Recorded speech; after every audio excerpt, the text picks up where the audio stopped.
Very good evening to all of you and most welcome to our Chandigarh Career Group YouTube channel. And आज हम जो discuss करने जा रहे हैं, आज हम स्पेलिंग टेस्ट करेंगे एंड साथ ही साथ हम जो करेंगे वोकैबुलरी करेंगे. सो चलिए स्टार्ट करते हैं आज का लेक्चर. फर्स्ट जो हमारा वर्ड है दैट इज डायलेक्टिक. तो देखिए डायलेक्टिक की स्पेलिंग जहाँ पे कौन से करेक्ट है, DIELECTEC. No, this is not correct, this is not correct. जो करेक्ट स्पेलिंग होते हैं डायलेक्टिक के वो डी ऑप्शन है हमारा. तो ये हमारे जो करेक्ट स्पेलिंग होते हैं डायलेक्टिक के. इसका मीनिंग जो होता है डायलेक्टिक का, इसका मीनिंग होता है language which is spoken in one area of the country. अगर एक कोई ऐसी लैंग्वेज है, उपभाषा जिसको हम बोल देते हैं, उपभाषा, नॉट नेशनल लैंग्वेज, बट हम बोल देते हैं कि किसी पर्टिकुलर एरिया में जो बोली जाती है लैंग्वेज, उसको हम उपभाषा बोल देते हैं. सो चलिए, ये होता है डायलेक्टिक, ये स्पेलिंग होते हैं डायलेक्टिक के. एंड साथ ही साथ एक और वर्ड होता है, वो होता है हमारा DIELECTRIC. डायलेक्ट्रिक भी होता है. साइंस के स्टूडेंट्स जो हैं उनको पता होगा इसका मीनिंग. डायलेक्ट्रिक का मीनिंग होता है कोई ऐसा मटेरियल, कोई ऐसी चीज, जो कोई ऐसी लेयर जो कि इलेक्ट्रिक मैटर को जो है ढकने का जो है कोशिश करती है, ढकने के काम आती है जो. सो वो होती है डायलेक्ट्रिक मटेरियल. सो चलिए, dielectric and dialect both words जो हैं क्लियर हो गए होंगे सबको. सेकंड वर्ड, सेकंड वर्ड है हमारा बुके. अब ये देखते हैं बुके के स्पेलिंग जो है कौन से करेक्ट होते हैं. BOUQUIETE. No, this is not correct, this is not correct and this is not correct. हमारा जो बी होता है ये हमारा राइट आंसर है. ये हमारे करेक्ट स्पेलिंग्स जो होते हैं बुके के. ये बुके कौन सा बुके, बंच ऑफ फ्लावर्स. जो बुके होता है गुलदस्ता होता है, फूलों का गुच्छा होता है, वो हमारा होता है बुके. तो उसके स्पेलिंग होते हैं BOUQUET. सो बुके होता है, ये टी साइलेंट रहता है इसके अंदर. सो यहाँ पे तो डबल टी डाल दिया तो ये तो हो ही नहीं सकता. सो यहाँ पे बुके के स्पेलिंग ये होते हैं. सो इनको लर्न करने की बहुत रिक्वायरमेंट है. वो कैब स्ट्रॉन्ग करनी है तो ऐसे ही लर्न करना पड़ेगा और इनको यूज करना पड़ेगा अपनी रेगुलर लाइफ में. चलिए नेक्स्ट, थर्ड वर्ड है हमारा लशेस. अब लशेस देखते हैं कौन सा यहाँ पे जो सही है. लशेस बोलते हैं वैसे इसको, कुछ इसको ल्यूशियस भी बोलते हैं, लेकिन ये इसकी जो राइट प्रोनाउंसिएशंस होती हैं वो होती हैं इसकी, सॉरी प्रोनाउंसिएशन जो होती है वो होती है लशेस. लशेस. सो लशेस का यहाँ पे देखते हैं करेक्ट स्पेलिंग कौन सा होता है. Lashes, it means this is not SC, double S नहीं आता है इसके अंदर. इसके हमेशा जो ये करेक्ट स्पेलिंग है हमारे LUSCIOUS, लशेस. सो इसका मीनिंग क्या होता है, इसका मीनिंग होता है वेरी टेस्टी, वेरी टेस्टी, और you can say yummy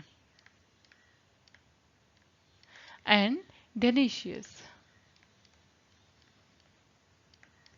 delicious. So ये हमारे जो होते हैं इसके और सिनोनिम है लशियस के. तो इसका मीनिंग क्या होता है, वो अति स्वादिष्ट जो होता है वो होता है इसका मीनिंग, टेस्टी, यमी, डिलीशियस. ए जो है हमारा सही आंसर है. ए के अंदर जो स्पेलिंग है ये हमारे करेक्ट है. नेक्स्ट हमारा है फोर्थ वर्ड. फोर्थ वर्ड के अंदर देख लेते हैं कि कौन सा हमारा है लेविश. हमने देखना है लेविश के देखने हैं. अब लेविश का एक तो मीनिंग क्या होता है और करेक्ट स्पेलिंग कौन से होते हैं लेविश के, देख लेते हैं. लेविश. सो लेविश के अंदर जो होता है डबल एल जो है नहीं यूज होता है इसके अंदर. नेविश तो कुछ नहीं होएगा.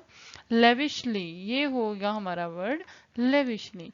एंड इसका मीनिंग क्या होता है, वेरी ब्यूटीफुल, अट्रैक्टिव, खूबसूरत. इसको हम लेविश बोलते हैं, lavishly. So beautifully and very attractive. And एक और वर्ड होता है, ये तो लेविश होता है और एक होता है नेविश, जो कि के साइलेंट होता है. एंड ये मैंने वही लिखा हुआ था लेकिन मैंने यहाँ पे के साइलेंट कर रखा था. नेविश। सो नेविश का जो मीनिंग होता है कि ऐसी चीज जो खुर्द बुर्द हो रखी हो, मतलब जो अनक्लियर ना हो, फोक्सी काइंड ऑफ थिंग्स जो होती हैं, फोक्सी काइंड ऑफ थिंग्स जो होती हैं। और आप कह सकते हो जैसे क्राफ्टी होती हैं, कुछ चीजें क्राफ्टी होती हैं, जो कि हिंदी में बताऊं तो जो खुर्द बुर्द सी होती हैं जो चीजें, उनको हम बोल देते हैं नेविश थिंग्स। नेविश, KNIVISH, नेविश। सो दो वर्ड्स यहाँ पे पता चले हैं, एक lavish, lavish means beautiful, and एक होता है नेविश। नेविश का मीनिंग होता है जो कि क्लियर ना हो, अनक्लियर, खुर्द बुर्द सा, जो कि फोक्सी काइंड ऑफ थिंग्स हो एंड क्राफ्टी हो जो। सो चलिए, होपफुली यहाँ तक सबको क्लियर है। आगे बढ़ते हैं वर्ड नंबर 5 की तरफ। Word number 5। अब यहाँ पे हमने कौन सा देखते हैं, पहले कौन से करेक्ट स्पेलिंग होते हैं। लगून देखना है अब हमने, लगून। लगून देख लेते हैं कौन सा करेक्ट स्पेलिंग है। डबल जी नहीं आता है इसके अंदर, लगून होता है, लगून नहीं होता है। ये हमारा होएगा लगोन भी नहीं है, लगोन भी नहीं है, लगून होता है। इसकी प्रोनाउंसिएशन जो होते हैं lagoon, lagoon, you can say lagoon, this is Hindi, lagoon. So इसका जो लगून का मीनिंग होता है, इसका मीनिंग होता है कि कोई ऐसी लेक, कोई ऐसी लहर जो कि सॉल्ट वाटर की हो, खारे पानी की झील जिसको हम बोल देते हैं, खारे पानी की झील। A lake of salt water, salt water, a lake of salt water. So ये होता है हमारा लगून, LAGOON। सो इनको यही याद करना है। मुझे यहाँ तक कि लगता है कि ये सारे वर्ड्स मेरे स्टूडेंट्स के लिए नए वर्ड्स हैं, और इसमें से एक दो वर्ड्स जो होंगे जो इनको आते होंगे और जिन्होंने यूज भी करे होंगे, लेकिन काफी सारे वर्ड्स आज जो हैं वो जो हैं काफी बच्चों को नहीं पता होंगे। सो इनको यहीं पे लर्न करना है, सो दैट दोबारा इनको जो है ट्राई करने की, द्वारा लेक्चर देखने की जरूरत ना पड़े। एक बार माइंड में बिठा लो इनको अच्छे से स्टडी करके। चलिए word number 6। Word number 6, lunatic. अब ये देखते हैं लुनेटिक कौन सा स्पेलिंग होता है। लुनेटिक नहीं होता है, ये कोई वर्ड नहीं होता। लुनेटिक नहीं होता, एन नहीं होता टी के साथ। लेनेटिक तो कुछ भी नहीं होता, लुनेटिक होता है हमारा। ये हमारे करेक्ट स्पेलिंग होते हैं लुनेटिक, LUNATIC। इसको भी यही याद करना है अगर किसी को नहीं पता है। हालांकि ये वर्ड बहुत ही जो है, बहुत ही कॉमन वर्ड है, जो कि कॉमन वर्ड यूज करने वाला वर्ड रेगुलर लाइफ के अंदर। सो लुनेटिक जो मीनिंग होता है लुनेटिक का, ये होता है अपंग। हम बोल देते हैं अपंग। अब ये अपंग जो होना पर्सन का लुनेटिक होता है, ये डिसेबलमेंट जो है ये फिजिकली भी हो सकती है और ये मेंटली भी हो सकती है, फिजिकली और मेंटली डिसेबलमेंट। सो लुनेटिक, LUNATIC, लुनेटिक। सो चलिए वर्ड नंबर 7। Word number 7। अब यहाँ पे देखते हैं इनक्वाइट्यूड का जो होता है, इसकी वजह से प्रोनाउंसिएशन अगर देखते हैं तो इनक्वाइट्यूड होता है, क्वाइट होता है, इनक्वाइट्यूड इस तरह से बोलते हैं इसको। सो इसको देख लेते हैं, ये स्पेलिंग गलत है, क्वाइट है, मैंने थोड़ा सा हिंट भी दे दिया, क्वाइट बोलेंगे तो यही होएगा। तो इनक्वाइट्यूड, तो ये हमारा जो है करेक्ट होता है वर्ड। ये हमारा ग्रामर जो वर्ड होता है इंग्लिश के अंदर, इसका जो मीनिंग होता है, इसका मीनिंग होता है अनईजीनेस, किसी तरीके की अनईजीनेस। अब ये अनईजीनेस जो है ये किसी भी तरह से हो सकती है, फिजिकल भी हो सकती है और मेंटल भी हो सकती है, दोनों तरह से जो है इसके अंदर इंक्लूड होती है, इंक्लूसिव है दोनों ही। इनक्वाइट्यूड, इनक्वाइट्यूड तोड़ तोड़ के इसको पढ़िए, इनक्वाइट्यूड, इनक्वाइट्यूड। चलिए, होपफुली ये वर्ड भी क्लियर है, ये भी नया वर्ड होगा सब बच्चों के लिए। Now word number 8, incipient, incipient, incipient, incipient।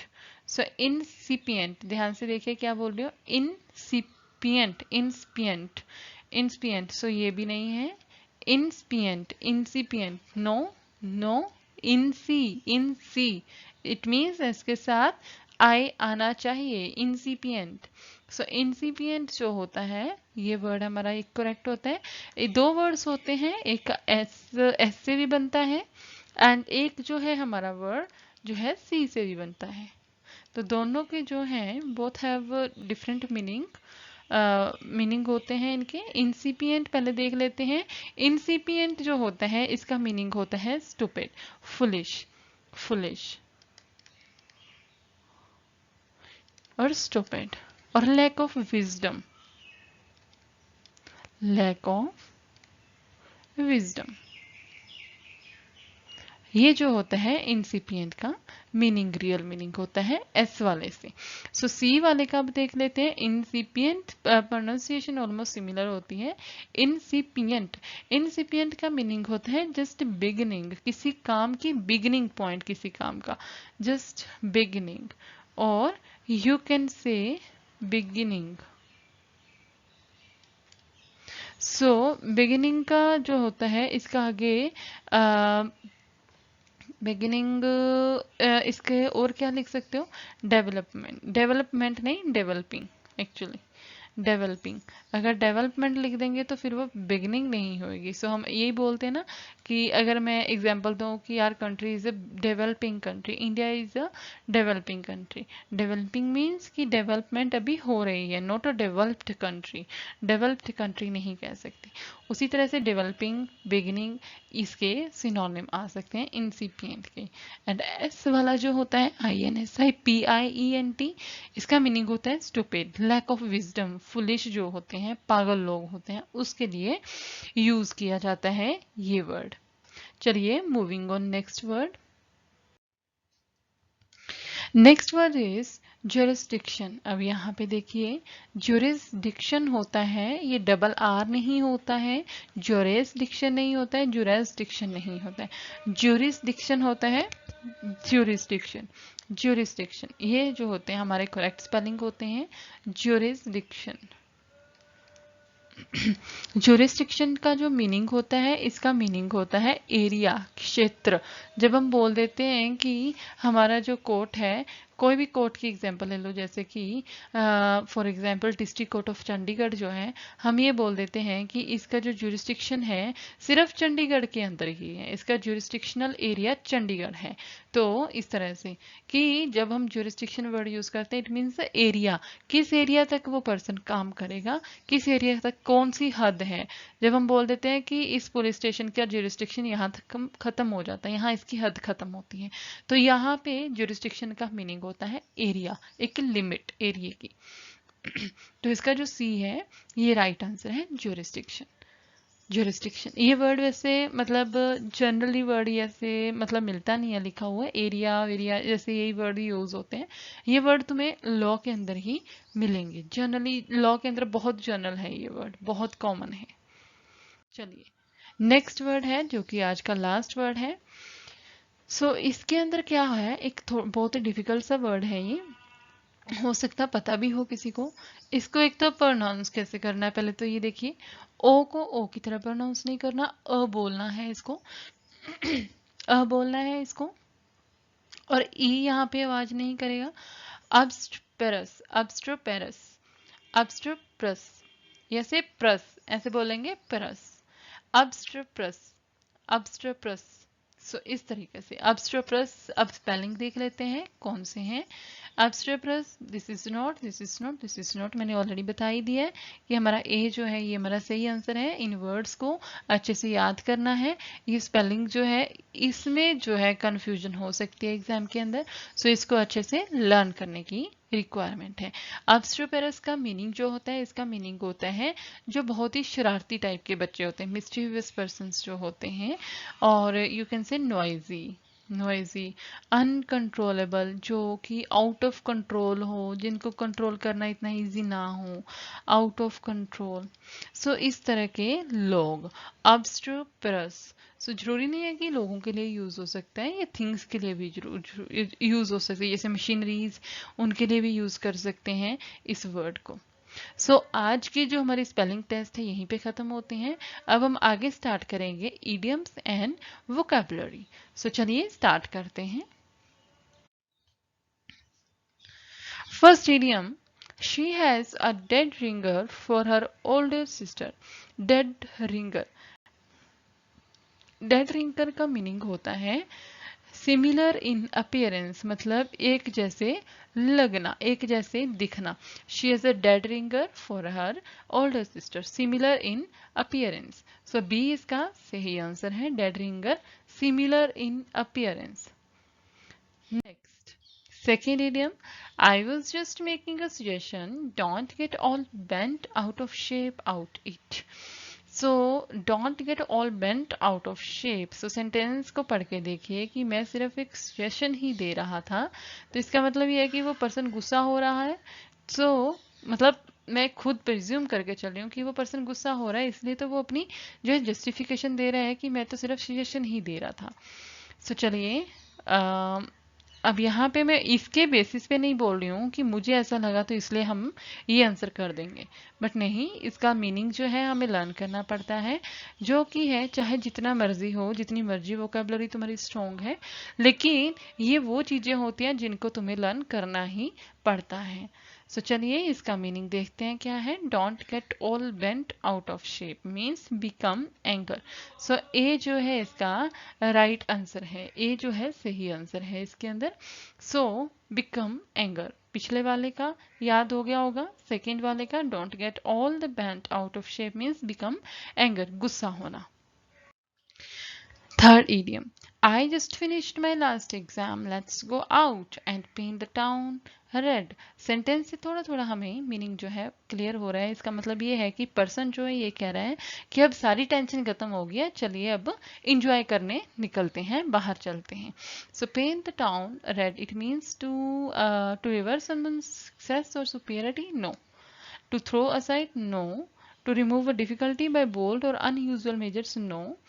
क्योंकि डिफिकल्टी रिमूव करने का यहाँ पे कोई सवाल पैदा नहीं होता है. सेंटेंस को ध्यान से पढ़िए क्या कह रहा है. सो इसका मीनिंग ये है go out drinking and partying, मतलब इंजॉय करने के लिए जा रहे हैं. Paint the town red.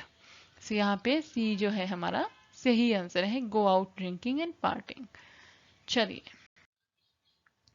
You only get a bite at the cherry in life. अब बाइट एट द चेरी, ध्यान से देखिए, थोड़ा खुद एज्यूम करके देखिए क्या हो सकता है इसका मीनिंग.